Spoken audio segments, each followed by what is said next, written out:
कि वर्तमान समय हमारा जीवन अनेक समस्याओं से ग्रसित है। और वो हमारी समस्याएं क्या हैं? कौन सी समस्याएं हैं? जैसे कि आजकल हम देखते हैं कि हम बहुत तनाव में रहते हैं, हर काम करते हुए तनाव में रहते हैं। किसी किसी की बहुत ज़्यादा सोचने की आदत होती है, किसी को बहुत ज़्यादा क्रोध आता है। तो हम सभी के पास में कुछ ना कुछ समस्याएं ज़रूर हैं, जिसके लिए हम ऐसे स्थानों पर जाते हैं।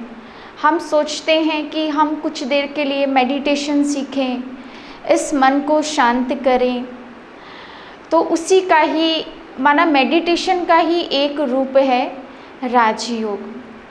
जैसे कि शब्द से ही पता चल रहा है, राजयोग, योग माना जुड़ना, कनेक्शन। तो किसका कनेक्शन? मेरा कनेक्शन उस परम शक्ति के साथ में। ठीक है। तो ये जो 3 दिन का त्रिदिवसीय राजयोग शिविर जो आज प्रजापिता ब्रह्मा कुमारी ईश्वरीय विश्वविद्यालय के देहरादून सेवा केंद्र के द्वारा रखा गया है, उसका लक्ष्य यही है कि आप सभी का कनेक्शन उस परम शक्ति के साथ में जोड़ना।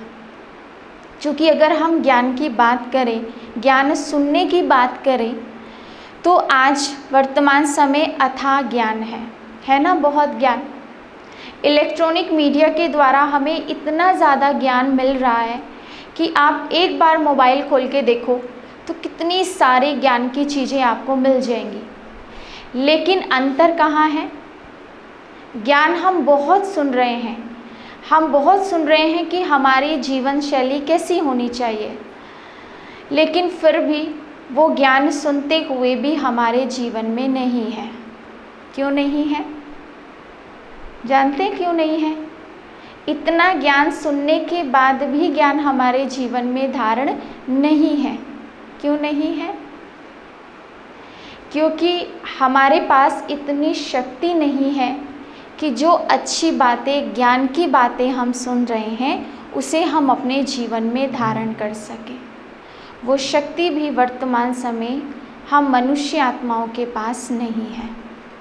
तो वो धारणा हमारे अंदर कैसे होगी? हमारे जीवन में परिवर्तन कैसे होगा? हमारी ऐसी जीवन शैली जो तनाव से मुक्त हो, वो कैसे होगी? तो वो हम जानेंगे। उसके लिए हमें मदद करता है राजयोग। तो योग करने के लिए सबसे पहले मुझे पता होना चाहिए कि मैं कौन हूँ।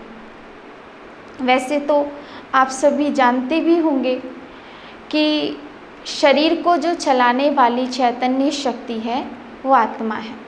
जैसे आप इस चित्र में भी देख सकते हैं, ये जो शरीर है ये हड्डी मांस का एक पुतला है।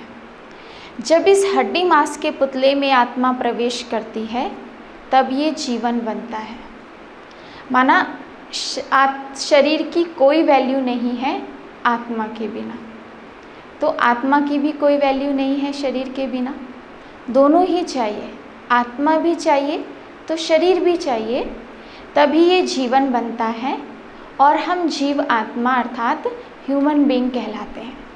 तो ये तो हम जानते हैं कि आत्मा अजर अमर अविनाशी है, जानते हैं ना सभी।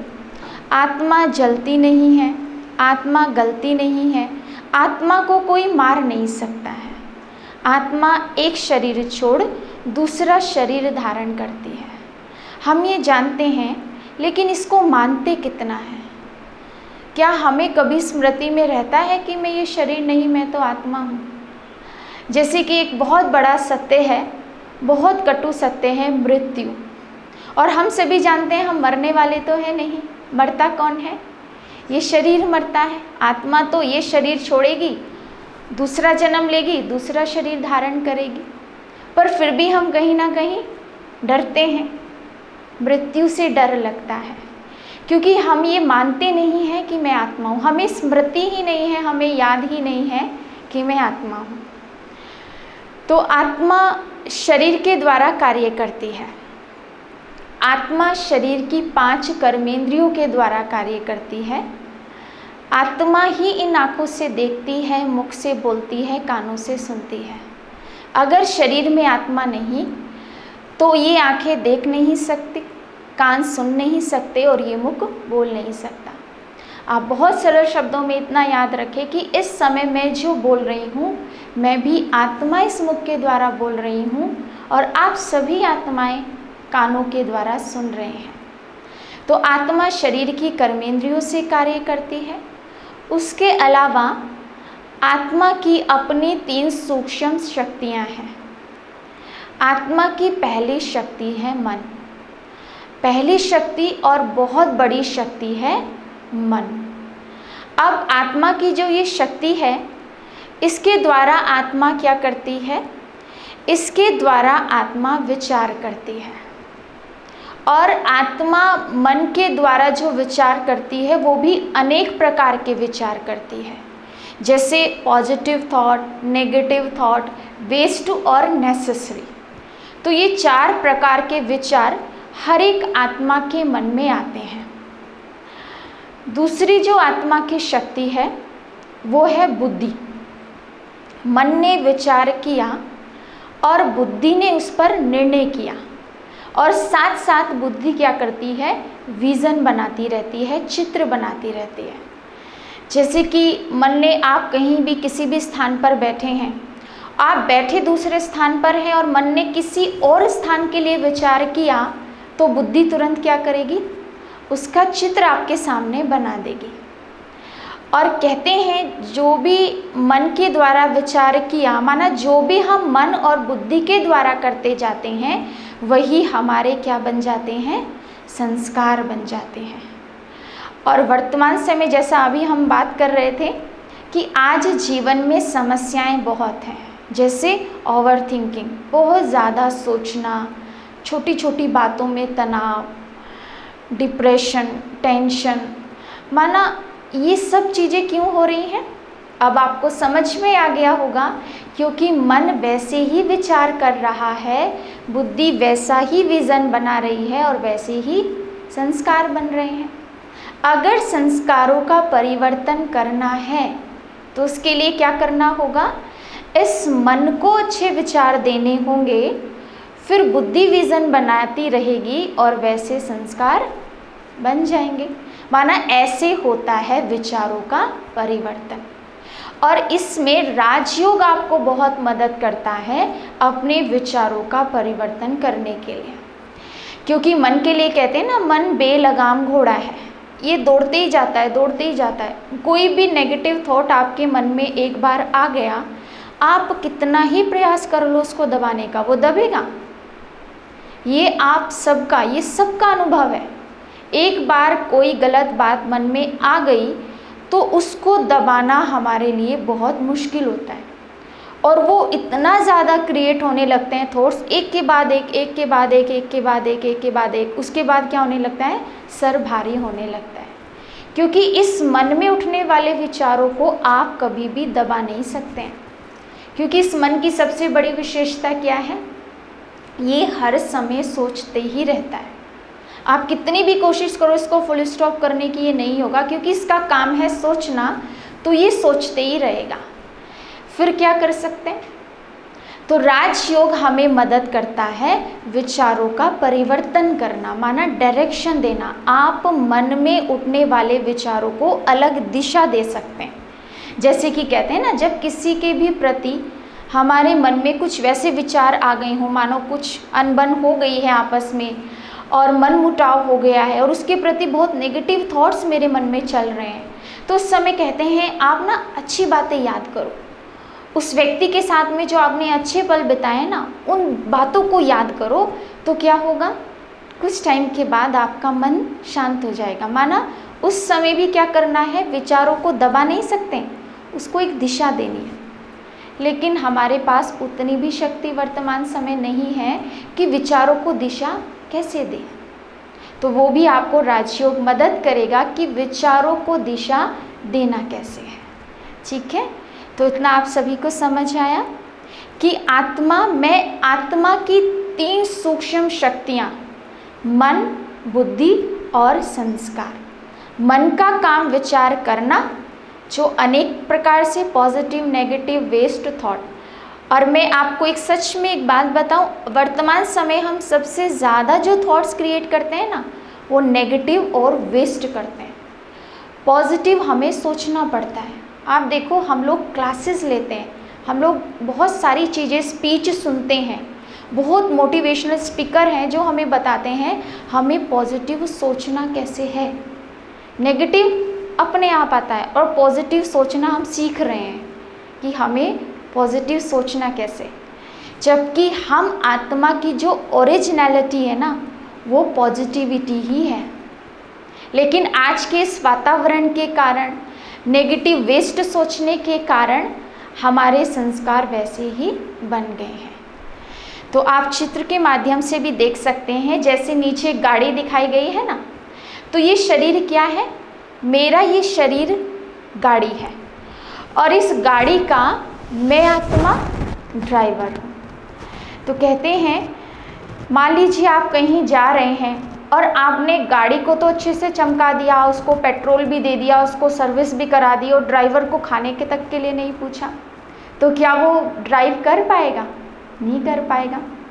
या फिर ड्राइवर मान लो बहुत टेंशन में है या उसने कोई नशीला पदार्थ ऐसा खाया हुआ है और उसमें वो ड्राइव करेगा, तो क्या ड्राइव कर पाएगा?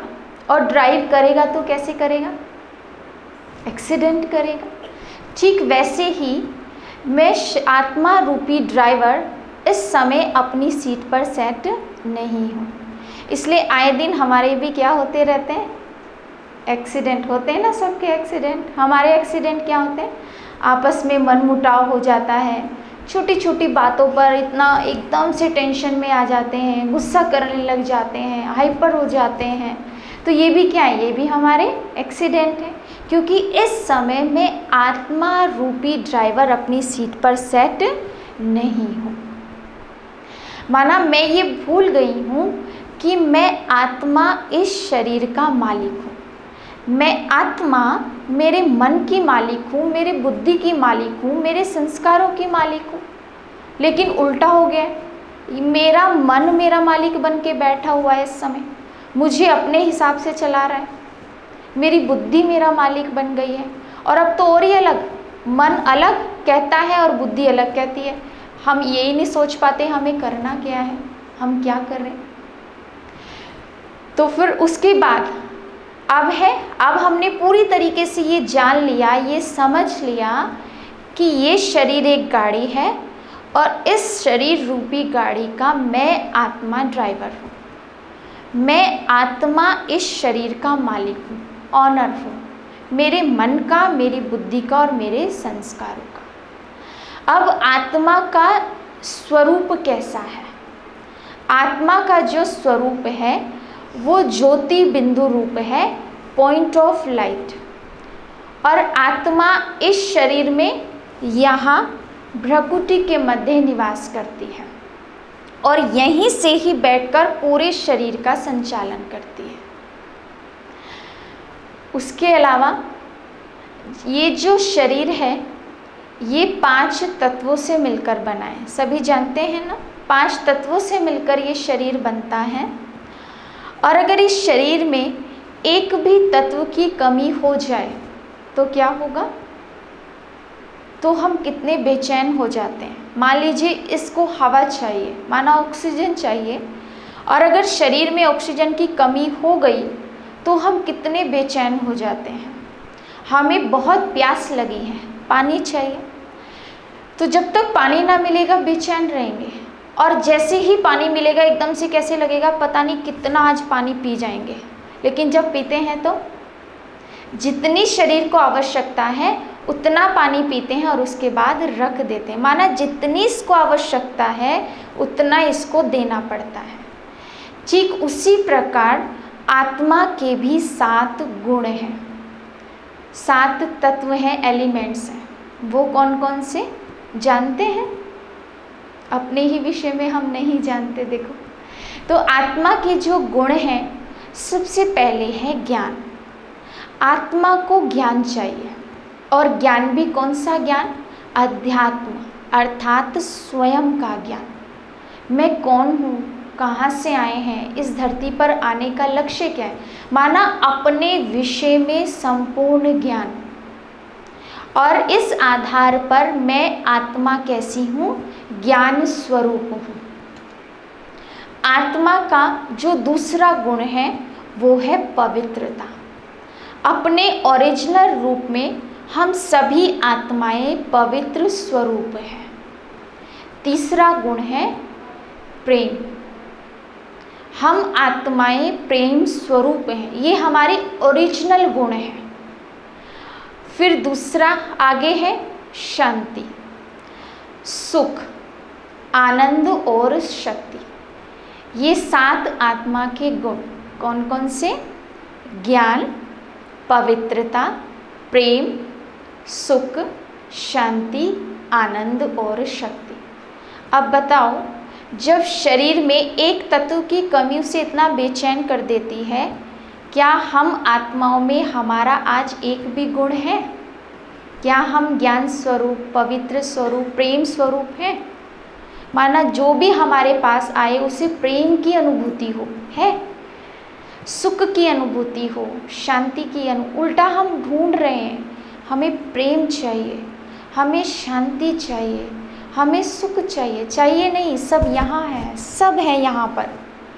चाहिए नहीं, सब हमारे अंदर में है, बस क्या है, वो मर्ज हो गया है। जैसे बताया ना, मन, बुद्धि, संस्कार, बस वो थोड़ा मर्ज हो गया है। अगर हम अपने संस्कारों को, उनको फिर से इमर्ज करते हैं राजयोग के द्वारा, तो वो फिर से इमर्ज होना शुरू हो जाते हैं। फिर हमें शांति के लिए कहीं बाहर नहीं जाना पड़ेगा, क्योंकि कहते हैं ना, बाहर कितना भी अच्छा वातावरण हो, कितना भी अच्छा माहौल हो, लेकिन आप अंदर से शांत नहीं हैं, तो वो वातावरण भी, सुख का वातावरण भी आपको क्या करेगा, दुखी ही करेगा। और बाहर कितनी भी हलचल हो, कितना दुख हो, लेकिन आप भीतर से शांत हैं, तो उसका प्रभाव आपके ऊपर नहीं पड़ सकता है। और ये सारे जितने भी गुण हैं एक के बाद एक चलते हैं। जिसको ज्ञान है वो पवित्र रह सकता है, माना उसके जीवन में पवित्रता आती है।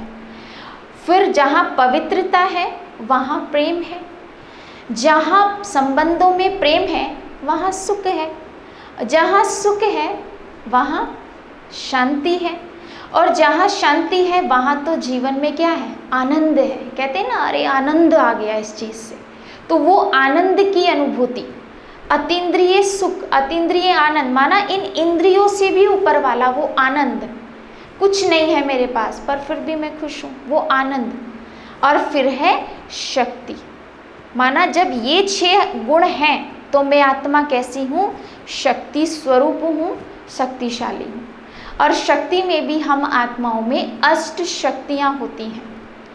हमारी पहली शक्ति है विस्तार को संकीर्ण करने की शक्ति, पावर टू विड्रॉ। माना जब हमें आवश्यकता है इन कर्मेंद्रियों का यूज़ करें, जब आवश्यकता नहीं है तो इन्हें फिर से समेट लें। माना जितना बोलना है उतना बोलें, जितना सुनना चाहते हैं उतना सुने। ये शक्ति हमारे अंदर में होनी चाहिए। जैसे कहते हैं ना, कछुए का मिसाल देते हैं, जब कछुए को आवश्यकता होती है अपनी कर्मेंद्रियों को बाहर निकालता है, आवश्यकता नहीं है तो फिर अंदर समेट लेता है। तो वैसी ही शक्ति हमारी आत्माओं की है। 8 शक्तियों में एक शक्ति हमारी दूसरी शक्ति है समेटने की शक्ति। माना हम हर एक बात को, हर एक चीज़ों को क्या करें, समेट लें। जैसे कहते हैं ना, हर समय समझें। जब हम किसी के घर में गए, मेहमान बन के गए, तो वहाँ ऐसे थोड़ी हम अपना सामान फैला के रखते हैं। क्या करते हैं, अपना सारा सामान समेट के रखते हैं। कुछ भरोसा है कब चलना पड़ जाए, चलेंगे तो चल देंगे बैग बैगेज उठा के। तो उसी प्रकार हम स्वयं को क्या समझें, मेहमान हैं, बैग बैगेज तैयार रखें, दुआओं के बैग बैगेज तैयार रखें। माना सब कुछ समेट कर रखें अपना। हमारी दूसरी शक्ति है सहयोग शक्ति। माना सहयोग शक्ति, माना हम एक दूसरे का सहयोग करें, लेकिन आज ये शक्ति हमारे पास नहीं है। यही कारण है कि पहले हम देखते थे कितने बड़े परिवार एक साथ रहते थे, लेकिन आज नहीं है। हमारी अगली शक्ति है सहन शक्ति। माना हम आत्मा हर एक बात को सहन कर ले, क्या सहन कर पाते हैं? और मैं समझती हूँ ये शक्ति तो हमारी सबसे कम है वर्तमान समय। सहन शक्ति हम आत्माओं में इतनी सी भी नहीं है। हम किसी की इतनी सी बात भी सहन नहीं कर पाते। तभी तो हम देखते हैं ना, छोटी छोटी चीज़ों के ऊपर कितने बड़े बड़े झगड़े हो जाते हैं। लोग एक दूसरे को भी मारने से नहीं डरते हैं। क्यों मार देते हैं वो? क्योंकि सहन नहीं कर पाए एक दूसरे की बात को। और सहन शक्ति के साथ में हमेशा समाने की शक्ति चलती है। सहन कर लिया लेकिन भीतर में समाया नहीं तो क्या होगा? ज्वालामुखी की तरह फूट के एक दिन बाहर आएगा ना। एक होता है ना, कितना सहन करे, सहन किया और किया और किया अंदर, लेकिन उसको समाया नहीं। समाने के बाद समेटा भी नहीं, उसको अंदर में रखते गए। एक दिन क्या होगा? आग इकट्ठी कर रहे हैं ना, तो ज्वालामुखी की तरह फटेगा। तो वही होता है, लेकिन ये शक्ति भी हमारे पास में नहीं है। फिर अगली शक्ति निर्णय करने की शक्ति, परखने की शक्ति। माना हम निर्णय कर सके हमारे लिए क्या सही है क्या गलत है, हमें पता ही नहीं चलता। इसलिए आजकल एडवाइज़र बहुत हो गए ना, एडवाइस करते हैं, एजुकेशन में एडवाइस करते हैं क्या करना चाहिए क्या नहीं करना चाहिए, कैसे करें, क्योंकि अब स्वयं में वो शक्ति नहीं है कि स्वयं ये डिसीज़न ले सके कि क्या करना है। परख शक्ति नहीं है, परख ही नहीं पाते हैं, ना स्थान को परख पाते हैं, ना व्यक्तियों को, ना वस्तुओं को, किसी को भी नहीं परख, समय को भी नहीं परख पा रहे हैं। तो ये शक्ति भी हम आत्माओं में इस समय नहीं है। तो ये जितनी भी शक्तियां हैं ये सभी क्या हैं? ये आत्मा की शक्ति हैं। ठीक है, तो सभी को क्लियर हो गई सब चीज़ें। तो हम कौन हैं? हम आत्मा हैं। आत्मा का स्वरूप ज्योति बिंदु स्वरूप, और इस शरीर में कहाँ? यहाँ प्रकृति के मध्य में निवास करती है। और आत्मा ही आँखों से देखती है, आत्मा ही मुख से बोलती है, कानों से सुनती है। माना जो कुछ भी कर रही है वो ये आत्मा कर रही है। और आत्मा शरीर की कर्मेंद्रियों से कार्य करती है। उसके अलावा आत्मा की अपनी 3 सूक्ष्म कर्मेंद्रियाँ, मन बुद्धि संस्कार। आत्मा ज्ञान स्वरूप है, सुख स्वरूप है, पवित्र स्वरूप है, शांत स्वरूप है, शक्ति स्वरूप है, आनंद स्वरूप है। माना आत्मा के ये 7 गुण। तो अगर हम इसका अभ्यास ज़्यादा से ज़्यादा करेंगे, क्योंकि राजयोग करने के लिए सबसे पहली चीज़ पता होनी चाहिए कि योग किसको करना है, योग मुझे करना है और मैं कौन हूँ। तो आज सभी ने जाना कि मैं कौन हूँ। इस पर मुझे एक भक्ति का यादगार आता है। जैसे हनुमान जी के लिए कहते हैं ना, हनुमान जी को क्या थे? बहुत शक्तिशाली थे, बहुत बलशाली थे, लेकिन उन्हें श्राप मिलने के कारण क्या हुआ? वो अपनी सारी शक्तियों को भूल गए थे।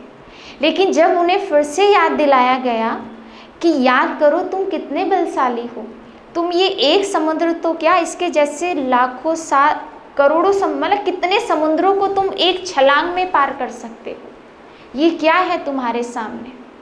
तो जैसे ही उनको याद आया तो क्या हुआ? छलांग लगाई और समुद्र पार हो गया। तो वो मिसाल किसका है? वास्तव में हम ही वो हनुमान इस समय बन गए हैं जो अपनी सारी शक्तियों को इस समय सब कुछ भूल गए हैं और इस सागर में, मझधार में, बीच में अटके हुए, पता ही नहीं, एक छलांग लगाएंगे तो सेकंड में पार हो जाएंगे। और हम क्या है? समस्याओं रूपी सागर में उलझे ही रहते हैं, वहीं घूमते रहते हैं, क्योंकि शक्तियों को भूल गए हैं ना। तो अब हम फिर से अपनी उन्हीं शक्तियों को याद करेंगे, फिर से अपनी उन्हीं शक्तियों को फिर से इमर्ज करें, क्योंकि शक्तियाँ बाहर नहीं हैं। कहाँ हैं?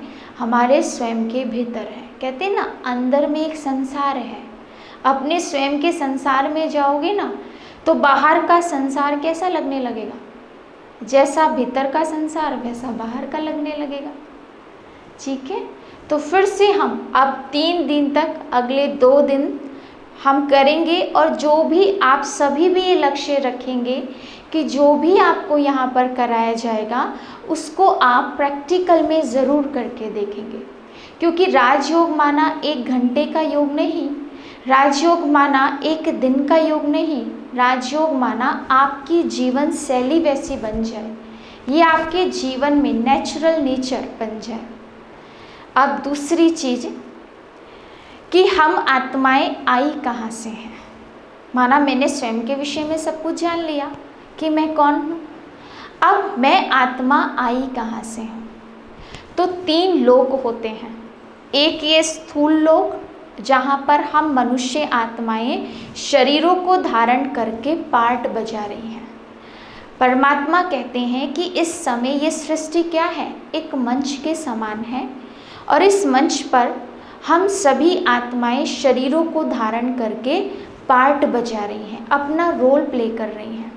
और इस सृष्टि मंच पर हर एक आत्मा का अपना अपना रोल है, किसी का रोल कैसा है और किसी का रोल कैसा है। तो ये है स्थूल लोक। दूसरा है सूक्ष्म लोक, माना ऊपर सूक्ष्म में, जिसको हमने सुना है कि वहाँ पर फरिश्ते रहते हैं, माना वहाँ पर देवी देवताएं सूक्ष्म शरीरों में रहते हैं। और उससे भी ऊपर, चांद तारों से भी पार, उससे भी ऊपर एक लोक है जिसको हम परलोक कहते हैं, माना उसको हम परम धाम, शांति धाम भी कहते हैं। तो वो शांति की दुनिया, वो परम धाम, वहीं से हम आत्माएं नीचे इस सृष्टि मंच पर आती हैं और शरीरों को धारण करके अपना पार्ट बजाते हैं। और जब इस सृष्टि मंच पर हमारा पूरा पार्ट हो जाता है, तब हम शरीर छोड़ते हैं और वापस अपने उसी घर शांति धाम, परम धाम में जाते हैं। और हम आत्माएं वहाँ कैसे रहती हैं? निराकार, माना अपने ओरिजिनल स्वरूप ज्योति बिंदु रूप में ही वहाँ पर रहती हैं, एक सितारे के समान। तो वो हम सब आत्माओं का घर है, हमारे रहने का स्थान है। कौन सा? परम धाम, शांति धाम, जहाँ लाल रंग का प्रकाश है, लाल रंग के प्रकाश की वो दुनिया है। और चमकते हुए सितारों के समान हम आत्माएं वहाँ पर रहती हैं और वहाँ से ही सृष्टि मंच पर पार्ट बजाने के लिए आती हैं। तो अब हमने अपने विषय में सब कुछ जान लिया कि मैं कौन हूँ और मैं आई कहाँ से हूँ।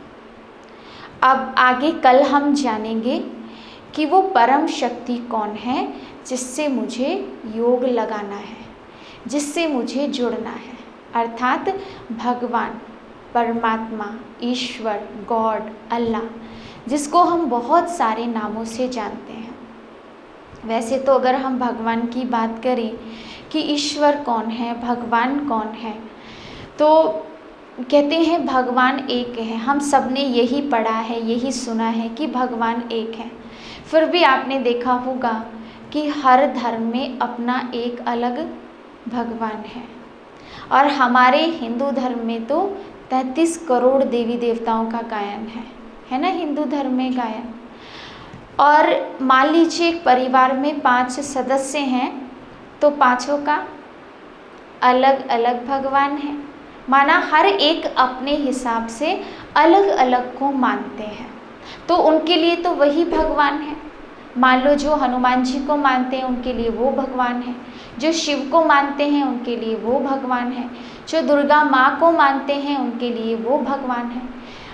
किसी भी आप मंदिर में जाइए, इतनी सारी मूर्तियाँ होती हैं देवी देवताओं की, और सब अलग अलग को मानने वाले, और फिर भी हम कहते हैं भगवान एक है।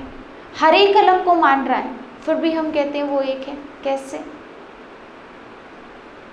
कैसे कहते हैं? हमें बचपन से सिखाया जाता है वो एक है। तो वो एक कौन है? तो यानी कि जो इतने सारे हैं वो फिर भगवान नहीं है। और अगर ये सब भगवान हैं तो फिर ये कहना झूठ है कि वो एक है।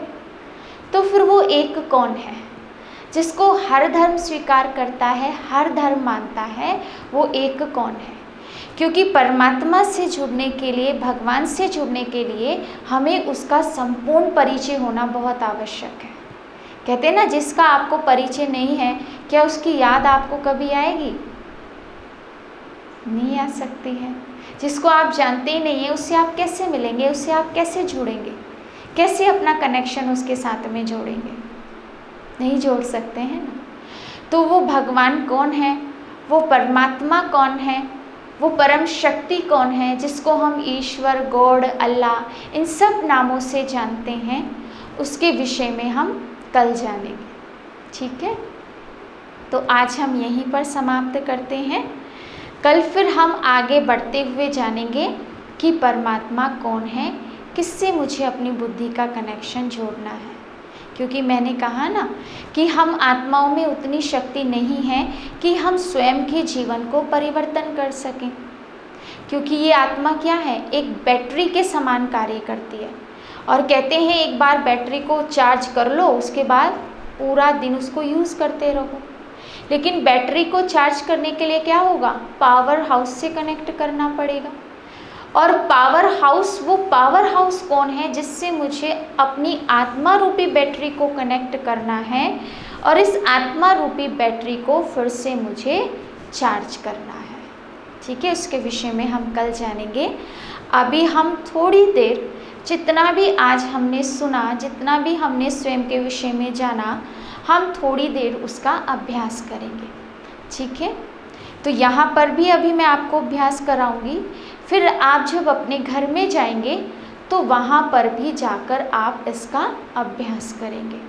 अभी मैं कुछ शब्द आपके सामने बोलूँगी, तो जैसे मैंने अभी बताया ना, मन विचार करता है और बुद्धि वैसा ही हमारे सामने चित्र बनाती है। तो मैं आपको विचार इस समय दे रही हूँ, क्योंकि इस मन का काम है विचार करना। या तो आप इसको विचार दे दो या फिर ये अपने आप कुछ कुछ सोचता रहेगा।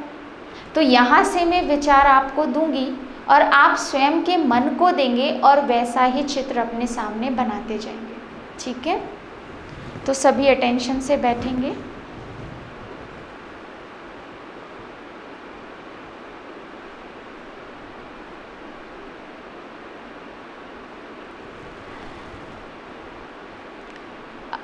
अपने मन में उठने वाले सभी विचारों को शांत करें। इस समय जो भी विचार आपके मन में चल रहे हैं, उन सबको एकदम शांत करें।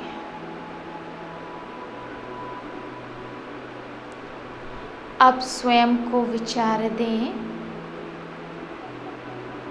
मैं ये शरीर नहीं हूँ।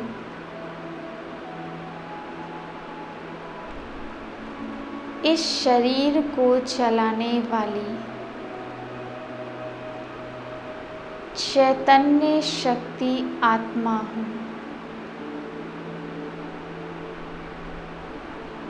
मैं आत्मा इस शरीर में भ्रकुटी के मध्य विराजमान हूँ। महसूस करें, मैं सितारा, एक स्टार के समान इस शरीर में भ्रकुटी के मध्य मस्तक पर चमक रहा हूँ।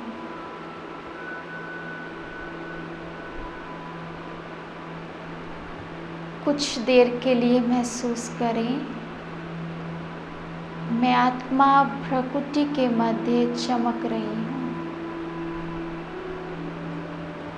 स्वयं को बुद्धि रूपी नेत्रों से देखें। ये सितारा, ज्योति बिंदु, यही मेरा वास्तविक स्वरूप है।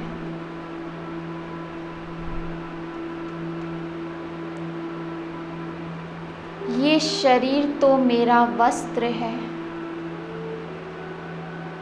ना जाने कितने जन्मों में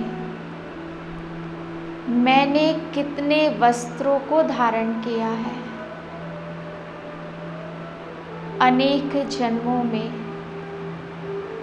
अनेक शरीर रूपी वस्त्र पहने हैं। ये शरीर मेरी वास्तविकता नहीं।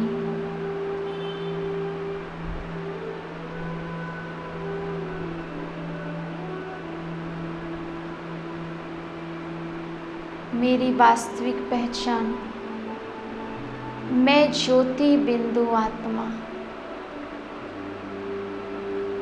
मैं आत्मा ही इन आँखों से देखती हूँ, कानों से सुनती हूँ, मुख से बोलती हूँ।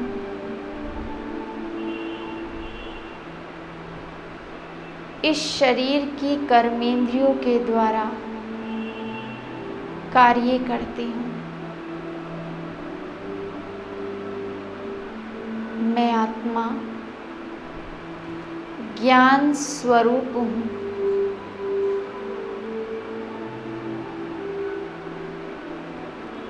पवित्र स्वरूप हूँ।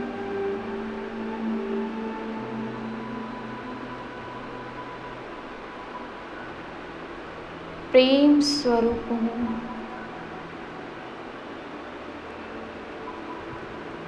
सुख स्वरूप हूँ।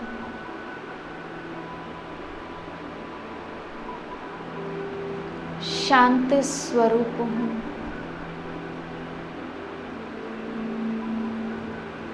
आनंद स्वरूप हूँ।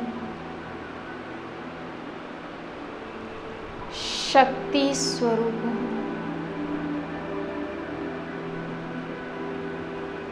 महसूस करें स्वयं के हर एक गुण को, हर एक शक्ति को।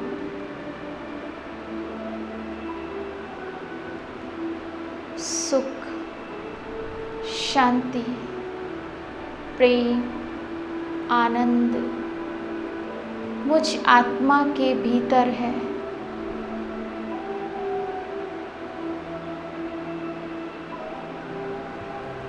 स्वयं के भीतर की शांति को, आनंद को, सुख को महसूस करें।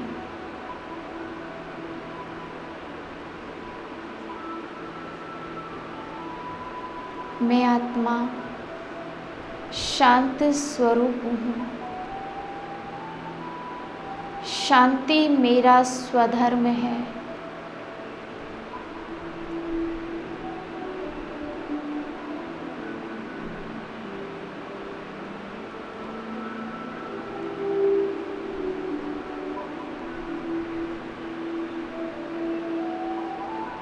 कुछ देर के लिए महसूस करें कि मैं आत्मा एकदम शांत हो गई हूँ।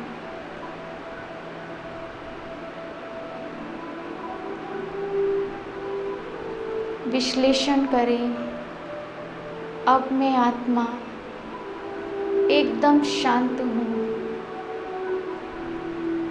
जैसे मन में उठने वाले विचार एकदम शून्य हो रहे हैं और मन शक्ति का अनुभव कर रहा है।